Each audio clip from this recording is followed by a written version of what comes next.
Welcome to the Alpha Girl Confidence Podcast, where we are empowering youth female athletes to play and live confidently.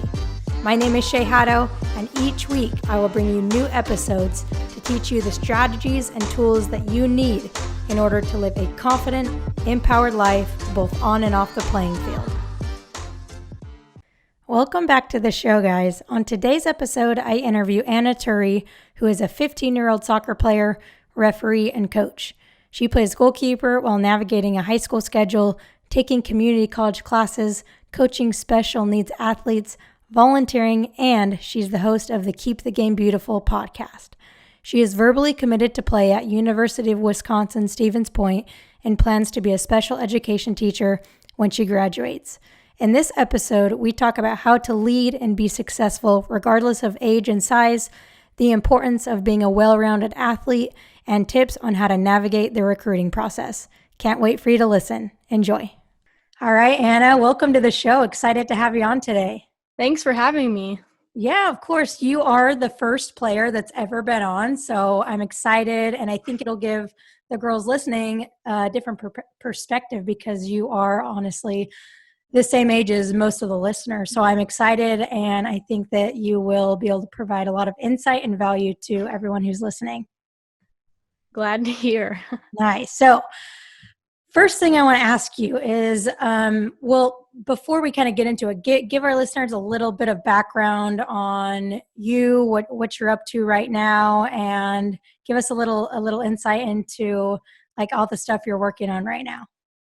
Yeah, so my name's Anna, like you said, and I'm 15. I'll say 15. I'm turning 15 in like 3 days. So, and I've played soccer for only about 4 years. I lived in Michigan, and then I moved to Iowa and wanted to try something new. So I just kind of developed my love for the game, and I had an amazing coach. And that coach introduced me to VIP, which is an adaptive soccer training program, and to the referee course. So I really started to get involved in the game with that. And as the years went on, I started playing more and more and helping coach my brother's team and just staying involved as much as possible.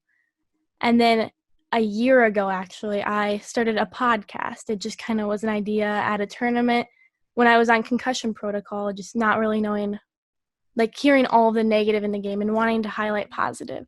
So yeah, I started a podcast called Keep the Game Beautiful, and it's just been an amazing experience with a bunch of guests. I went to United Soccer Coaches Convention last year, and that was an amazing experience as well. Yeah, and when you said, I didn't know that you've only been playing for 4 years. That's crazy. I just assumed you have been playing your whole life. So like, what were you doing before that? Were you playing other sports? Yeah, so in Michigan, I was a competitive figure skater. No way. Mm-hmm. So do you still do any of that? Not as often. I was going to try and do it in Iowa, but there's just not many ice arenas around here. It's just not as big of a thing as it is in Michigan. Okay, so why did you choose soccer? I honestly don't really know. It was kind of like, oh, there's the AYSO program. I had played soccer when I was like 5, and then I did like a little bit of soccer before we moved, like a co-ed league kind of AYSO type. And it was just like, there's a soccer program, maybe that will help you make some friends. And there you go. And did you, because you're a goalkeeper now, right? Mm-hmm. Yep. So did you start out as a goalkeeper, or how did that kind of come to be? I honestly don't really know how it came to be. I started out in AYSO. It was like you play every position, especially with the coach I had. And it just kind of developed. It was more of I enjoyed doing that a lot more. And I really only developed into a goalkeeper like a year ago or something, because I don't know, I wasn't drawn to the position right away. But I think especially like my figure skating background helped with like balance and technique and things like that. Okay. And I was doing I already know quite a bit about you, but I was doing a little bit of research before. And is it true that you're only 5'3"? Yeah, I'm like 5'2", 5'3", not that tall. So that's fairly short, right? Especially as a goalkeeper. And I work with a lot of girls where they're like, oh, I'm too short for this or for that. But like, as a 5'3" goalkeeper, like has that been, I guess, challenging, or has it not even really been an issue for you? It hasn't been an issue for me. One of my club coaches when I was on that team didn't want to choose me, I think mainly thinking because I was shorter. And it hasn't been an issue for me, but I've been hearing like the background noise, like the you're too short. But if you're good enough, you're tall enough. That's something I learned from Eric Vauder when I interviewed him. And that's just kind of stuck with me. And I am better at like ground balls. I have better things that I'm better at because I'm shorter that a taller person may not be good at. I love that. Like instead of focusing on what you're not, you're focusing on like your strengths and what you have, right? I love that because there's a lot of girls, whether it's they're too short or too slow or like whatever it is, it's like don't just focus on what you lack, but just like you're doing, there's a lot of background noise, but you just have to focus on like what you do have, right? So I love that, and I think that everyone listening, like that is huge right there. So going into like you're doing a lot of stuff in your community right now, like not only the soccer side of it, but just also the community side. So like, give me a rundown. Like, what are you up to right now as far as that stuff goes? Yeah, so I have maybe 300 volunteer hours, which has been quite a lot. And it's hasn't been like a lot of the volunteer like jobs you would expect. I've been up in the office more of like the leadership role with leading adults like 30, 40-year-olds, and it's been crazy. And I respond to text messages and taking calls, and I'll kind of explain what I'm volunteering for too. But there was a major inland hurricane that hit Iowa. So it was very unexpected. Like we got 5 minutes notice. So we kind of had to relieve from that disaster, and we set up a disaster relief center where we give out supplies and food, and we're kind of expanding into like produce and meats because we have more refrigerator space. Mhm. And it's been crazy to see all the people that need help and all of the damage that's happened. Wow. So you're kind of seeing everything that's been going on. Has that been like hard to see all of that and all the people that are struggling right now? It has been kind of hard. You have your moments where you just like, it's just too much. I was reading there was a Facebook post, and it was like, kids don't work hard enough during the storm. They're all inside playing Xbox. And then a comment said, there was like a family that lost their house. They had nothing in their yard, but they were still playing soccer. They were kicking around a ball and laughing. And that's just something that like hit me. Like, I was like, oh goodness. Yeah, man, that's crazy. So like you said that you're in a leadership role, right? So you're not just being a leader to other kids your age, but like you said, you're being a leader, leading 30, 40-year-olds, which is old, right? Just kidding. Not that old. But like what has that been like in the sense of like, I don't know, what are the big lessons that you've taken away from being in that leadership role? It doesn't matter your age. A lot of people, they would come in and look at me, and we have a joke that I'm the CEO. And so they would have someone would have a question, and they'd be like, go check with the CEO. And then they walk in and they'd be like, is the CEO here? And ask me like, and it's just like, yeah, that's me. So it's just also asserting my dominance. Like, not a lot of people expect me to be the leader that I am. So if I come into a conversation quieter and shyer, they're not going to trust other people's instincts about me. And especially before this, my leadership style was quiet. It wasn't like out there. But I think after this, I'm able to put myself outside of my comfort zone just a little more. That's what I was going to say, because I, at least from when I was talking to you on your podcast and now and just like seeing your stuff, I don't really peg you as the super loud, like extroverted person, right? But like you said, like you've had to get out of your comfort zone. So even though you aren't that kind of person, like you've had to kind of do that just a little bit more, just like you said, to assert your dominance, right? Mm-hmm. And for those of you that are listening, like you don't have to be the loudest leader, like you don't have to be anything, just be who you are, but like do it really well, right? And I think you're like such a great example of like it doesn't matter how old you are, what you look like, it doesn't matter what your title is, like you can lead and you can be whatever you want to be. So I love that. And then with that, like when people do come up and they're like, oh, like you're the CEO, like how do they respond? Number one, are they kind of shocked? And then how do you kind of like respond to their response of like, wow, what's happening? Yeah, it is a lot of shock. And sometimes it's like, really? Are you sure?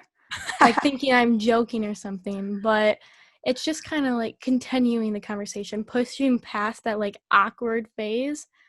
Because even though they may second guess me, I'm still going to show them what I can do to prove them wrong later.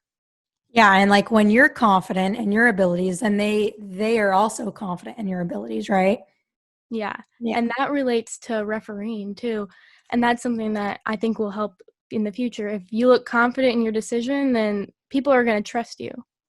Yeah, and that's honestly anything, right? As a ref, because you got parents screaming at you, and if you're like, "Oh, I think this is the right call," they're gonna be like, "This girl doesn't know what she's talking about." But if you are confident in your decision, whether it's refing as a leader, on the field playing, like as a goalkeeper, like being confident with the decisions you make, obviously your teammates look to you a lot, and I'm sure you take on somewhat of a leadership role in your team too. Mm-hmm. Yeah, yeah. So that's an awesome lesson on leadership right there. So what have you like as far as the soccer community, what have you already kind of said why you started your podcast, but what have you learned from doing that? So it's been a year, right? Yeah, a whole What have you learned year. from that? I have learned so much. I think the main takeaway for me is social skills because I used to get nervous for like conversations in general. And I think I'm so much more well spoken. I'm able to talk for a longer time, which is important. I used to kind of be like, oh, well, yeah. Like it wasn't very good. And I think I've developed as a speaker, and that will help in school as well. And then I've also just learned so much for like my playing, my coaching, my refereeing. And it's just been amazing to hear all of these different stories. And I'm able to take different coaching styles and kind of develop them into my own. So I can learn about this person's coaching style and another person's coaching style and maybe adapt into both of their coaching styles almost. Yeah, and I can tell you because I came on your podcast like pretty early when you started it, Mhm. right? And I can tell you the growth of you just maturity wise and your speaking is huge. Like, I don't know if anyone's ever told you that before, but I haven't really talked to you since then.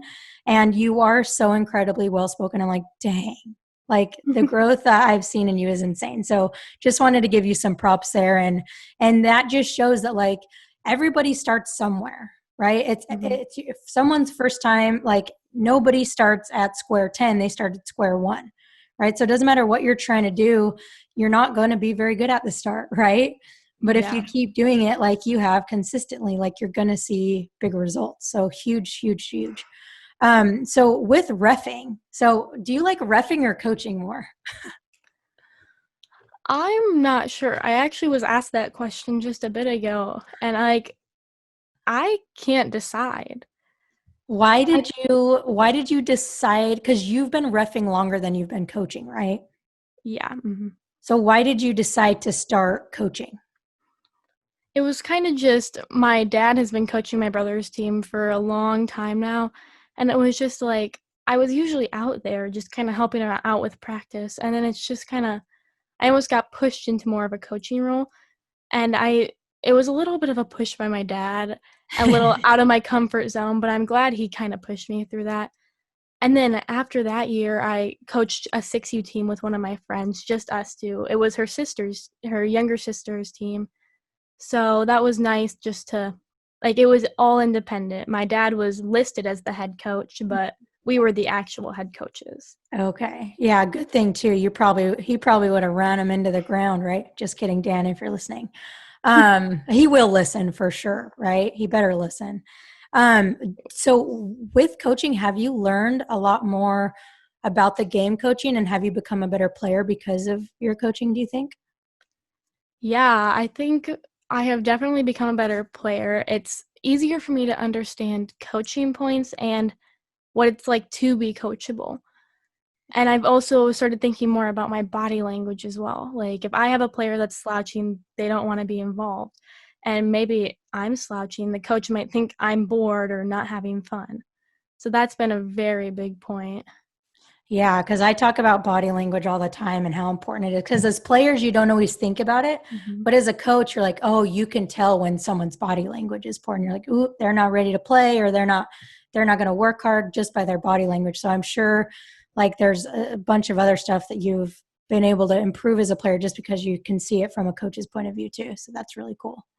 Awesome. So I want to get into like college recruiting a little bit because you are a recent college commit. So congrats to that. When I saw that, I was like, dang, this girl's on fire. So kind of tell the audience where you committed to and why you decided to commit to that school. Yeah, so I committed to UW Stevens Point in Wisconsin. And I originally just went to an ID clinic. My dad was reaching out to a college coach that we used to be friends with in Michigan. And he was like, what should I do for Anna? And the coach said, just go to a random ID clinic. And that happened to be the UWSP clinic. And we drove up to the town, and that I immediately said, if I wasn't playing soccer, this is where I'd want to be. It was where my grandparents lived for a while. They went to college at UWSP and got married there. And it felt like home, a lot like Michigan was. And I absolutely loved just the environment and the team, and Don Crow and all the coaching staff has been absolutely amazing. So yeah, I immediately knew that's where I wanted to be, and I want to be a special ed teacher, and they have the exact schooling I need, and it's just perfect. Yeah, that's awesome. I was literally going to ask you next question, like what made you, or what were the key factors, but you already answered it, right? So first thing was the location. Like you were like, it feels like home. And then the coaches, the environment, the education, like those are all things that I wanted to kind of get the point across of what's important when looking for colleges, right? Because a lot of kids, they just like, oh, I just want to go to a school that has like a really high status or like that everyone knows and that kind of thing, right? But it's so much more important than that. So what advice would you give to someone who, let's say that they're also a sophomore and they're maybe not getting looks or responses or anything like that from college coaches? What are a few things that they could do to kind of speed along their recruiting process? Yeah, so I can share one thing I did for a while. I went to these like games where the coaches were watching and they set up teams and like ID clinics almost, Yeah. but I would I wouldn't email actually. I would write out personalized note cards to each coach. And it may not be actually personalized, it may be the same message, but it was handwritten by myself. And the coaches remembered that. That day I maybe had like 3 coaches show me the note card and say, "Wow, this is so cool." And it made them remember me, and it's more personalized that way. And an email you can just copy and paste, and all coaches know that. But something that just puts you above everyone else, that makes them think about you afterwards. I honestly don't think I've ever heard that before, but that's genius because like you said, email is not very personal. Even if you customize it and you say the right things, it's like they get like hundreds of those a week, right? But how many note cards, handwritten note cards do they get? Probably one from you, right? So you handed those out for every ID camp you went to? Not every, but I went to like the games where they like were all watching, and I would write them out beforehand to just mail them out before. So then it would get them thinking before it even started too. Gotcha. And do you think that the stuff you're doing off the field has kind of helped you to get recruited and get you kind of looked at by coaches and kind of separating yourself? I think it has like the podcast, refereeing, coaching. I have an obvious love for the game. I think that's just kind of set me above. I don't think it's necessarily hosting the podcast, but just staying involved. And, if someone else were to like start a podcast, I think, or do something that shows they love the game, I think that would just help them get looked at just a little bit more or just set them above just a bit. Yeah, and I think it's really like coaches aren't just, concerned about how good of a player you are, but like how good of a person you are and your character and your dedication and all that, which you show with your volunteer hours and your podcasts. And they know that when you come to their school that you're going to be 100% committed, that you're going to make the team better, that you're going to make the program better, you're going to make the university better, right? And if you can be a good player, you get good grades, and you can be awesome off the field like you are, like your chances are going to be so much better, right? So that's a great lesson for everyone listening, whether you're just starting the recruiting process, whether you're only in 7th grade and you haven't started, whatever like part of the process you're in, that's something huge that you can take away as just like being a well-rounded person like Anna has done. So that's really cool. And then for you, what has been the hardest part of the recruiting process? Like, did you have any moments where you were really struggling or where you were really challenged? I think it wasn't during the recruitment process, but a little bit after. When I posted, I kind of got like oh, this young. And that almost made me second guess it just a bit. And I don't think I committed too young. I think I know where I want to be and what I want to do so early, but just those voices in the background that I listened to just a little bit too much, that I kind of should do a little bit better at tuning out. But now I'm able to, if someone was like, oh, you committed too young, I'm able to say like, this is where I want to be, this is what I want to do, and I've known this for a long time. So I don't think it's too young. Yeah, I don't think it's too young because you have the maturity of like a 25-year-old, right? It's like, yes, you're young, but that doesn't matter because you, like you said, you know what you want. Like you didn't just make that decision just because it was the cool thing to do, right? Like you really knew what you wanted in your heart. So I think that's awesome. And it's not always easy to tune out those voices, right? And the more you have those voices of other people saying stuff, like the better you get at like being able to tune them out and everything like that. Yeah, good stuff, girl. So kind of last question I have for you is with your like keeping the game beautiful podcast, college, everything like that. Like, what is your big dream? Like, what do you want to accomplish in college and then like after college? I don't know if I have like a necessarily big dream yet. I know what I want to do. I want to stay involved with the game and continue to have fun. But I think it's just having fun the whole time and enjoying the ride while it lasts. I know I would enjoy to continue to coach and get my A license. My dad has joked about that. And I would also like to referee high levels possibly. But it's just kind of enjoying the ride for now.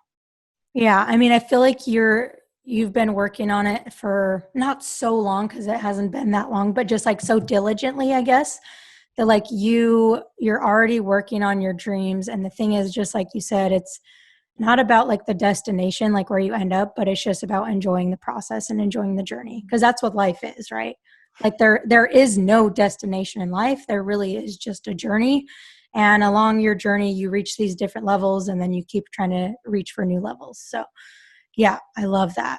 So as we bring this podcast to a close, where can people connect with you? And then where can they learn more about the Keeping the Game Beautiful podcast? Yeah, so my personal Twitter is Anna_Tuuri, Tuuri. It's kind of a funny name. And the podcast Twitter is KTG Beautiful. And on KTG Beautiful, we post clips of each podcast. So we like 15 to 20-second clips, just so maybe you don't have time to listen to the full thing, but we can just listen to a bit on 15 to 20-second time limit. Yeah. And sorry, would you encourage players your age to listen to that podcast? Yeah, definitely. I've learned so much as like for my playing style and my coaching style and just to help me as a person. And I had one story of Wayne State college player some of the college players, and it was absolutely amazing just to hear from them.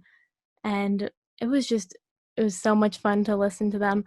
And yeah, everyone my age would benefit from the podcast somehow. And I think it also people older than me, coaches, can benefit as well because they can hear from a player's perspective as well. Yeah, and like you just said, I don't think that you have to be a player or just a coach or whatever to listen. I think Players can benefit, right? Players listen to this podcast. Coaches can benefit. Parents can benefit because you interview players, you interview coaches, you interview just kind of people in the soccer community. So I think, guys, if you're listening to this, please go check out Anna's podcast because not only will you learn kind of like and keep in touch with what she's doing, but you'll learn more about the game and how you can keep the game beautiful, which is our ultimate goal, right? Mm-hmm. Nice. So thank you so much, Anna, for coming on. I know that my audience is going to love this episode, so I appreciate you. Yeah, thank you so much for having me.